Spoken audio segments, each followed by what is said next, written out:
आज भी उस खौफनाक घटना की वजह से हॉस्टल का वो कमरा बंद है। ये बात तब की है जब नीलेश मुझे पहली बार कॉलेज में मिला था। हम दोनों अलग अलग जिले से थे। हम दोनों का ही वो पहला साल था। मैं और नीलेश एक ही क्लास में थे और धीरे धीरे मैं और नीलेश बहुत ही पक्के दोस्त बन गए थे। हम दोनों ही एक दूसरे को अपनी सारी बातें बताते थे। ऐसे ही एक दिन की बात है जब उसने मुझे पहली बार अपने डर के बारे में बताया था। मैं आपको बता दूं, नीलेश एकदम निडर लड़का था। उसे किसी बात से डर नहीं लगता था। नीलेश हॉस्टल में रहता था और मैं अपने रिश्तेदार के साथ उनके घर पर रहता था। नीलेश क्यों डरा हुआ था? उस दिन नीलेश बहुत ही सहमा हुआ था।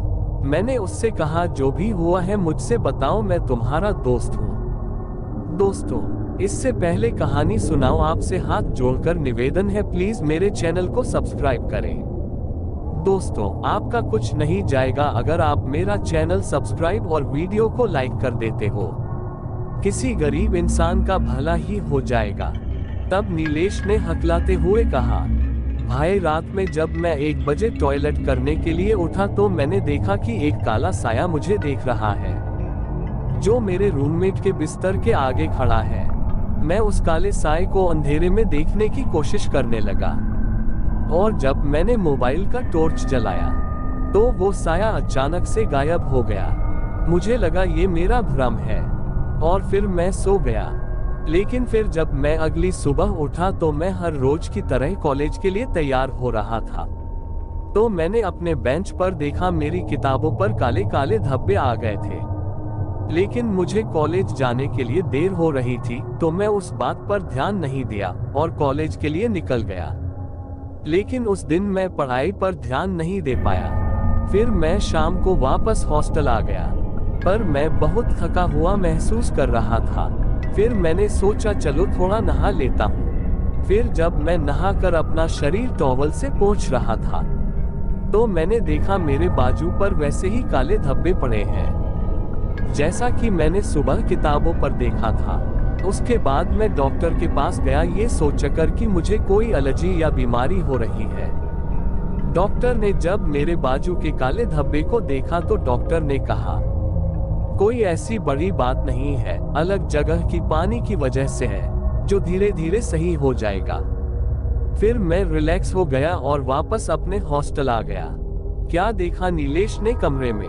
हर रोज की तरह मैं अपनी डायरी लिख रहा था। मुझे हर एक बात अपनी डायरी में लिखने की आदत है। और उस समय मेरा रूममेट भी बाहर गया हुआ था। थोड़ी देर बाद डायरी लिखते समय मुझे एक आवाज सुनाई दी, जैसे कि मुझे कोई बुला रहा है। 2-3 बार आवाज आने पर मैंने रूम का दरवाजा खोला और देखा हर किसी का दरवाजा बंद था और गलियारे में कोई नहीं था।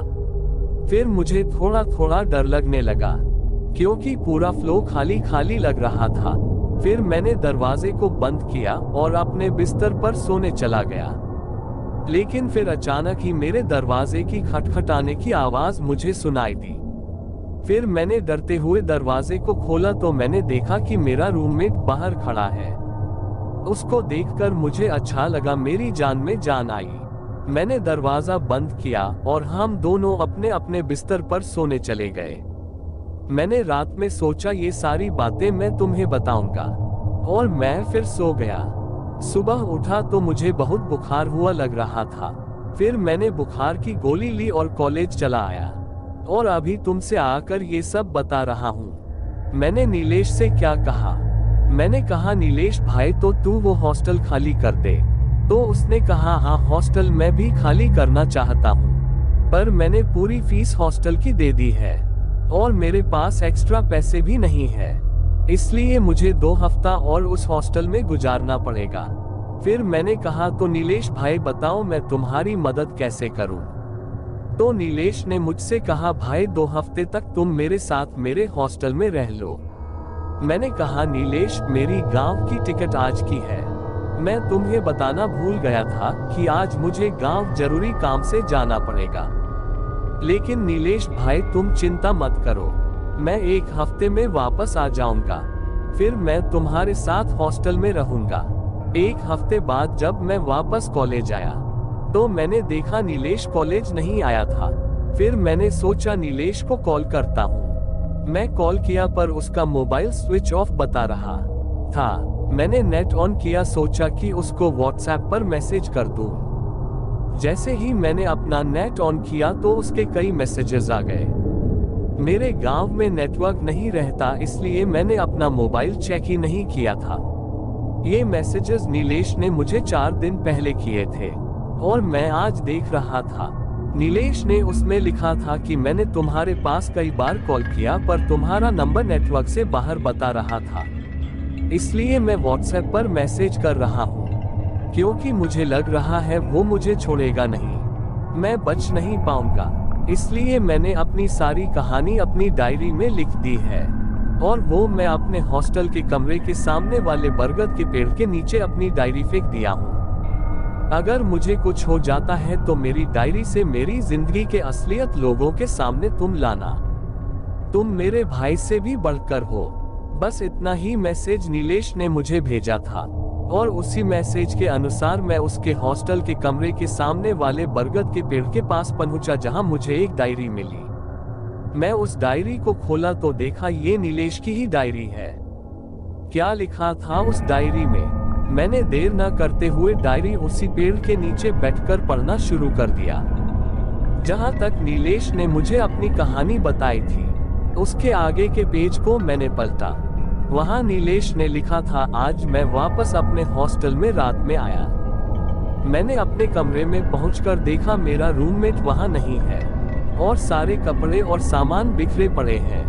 मुझे लगा कि मेरे बगल के रूम वालों की ये हरकत होगी। मैं बाहर गया, देखा मेरे फ्लो पर सबके रूम में ताला लगा है। फिर मुझे लगा कि शायद ये मेरे रूममेट ने ही किया होगा। रूम के इस हालत के बारे में हॉस्टल के मैनेजर से बोलने गया और मैंने अपना रूम नंबर बताया। मैंने ये भी कहा मुझे शक है ये सब मेरे रूममेट ने किया है। मैनेजर ने रजिस्टर निकाला और मेरे रूम नंबर की लिस्ट निकाली और उसने जो कहा उससे तो मेरे पैरों तले मानो धरती खिसक गई हो। क्या थी उस रहस्यमयी कमरे की सच्चाई? उन्होंने कहा, तुम्हारे रूम में सिर्फ तुम रहते हो, रजिस्टर में सिर्फ तुम्हारा नाम है, उस रूम में अभी कोई और नहीं रहता। मैंने कहा, नहीं, वहां एक लड़का मेरे साथ रहता है, उसका नाम राहुल था। तब मैनेजर ने थोड़ा सोचने के बाद बताया, राहुल नाम का लड़का आज से 1 साल पहले उसी रूम में रहता था, जिसकी लाश एक दिन उसी कमरे में मिली। उसने चिट्ठी में लिखा था वो फेल होने की वजह से और पढ़ाई की डिप्रेशन की वजह से सुसाइड कर रहा है। इतना कहकर मैनेजर अपने घर की ओर निकल जाता है। मैं बहुत ज्यादा डर चुका था। मैं सोचा अपना सामान पैक करके यहाँ से निकल जाता हूँ। कुछ दिन कहीं भी रह लूंगा पर यहाँ नहीं रहूंगा। नीलेश के साथ उस रात क्या हुआ? मैं अपने रूम में पहुंचा और सामान पैक करने लगा। अचानक ही कमरे का दरवाजा बंद हो जाता है।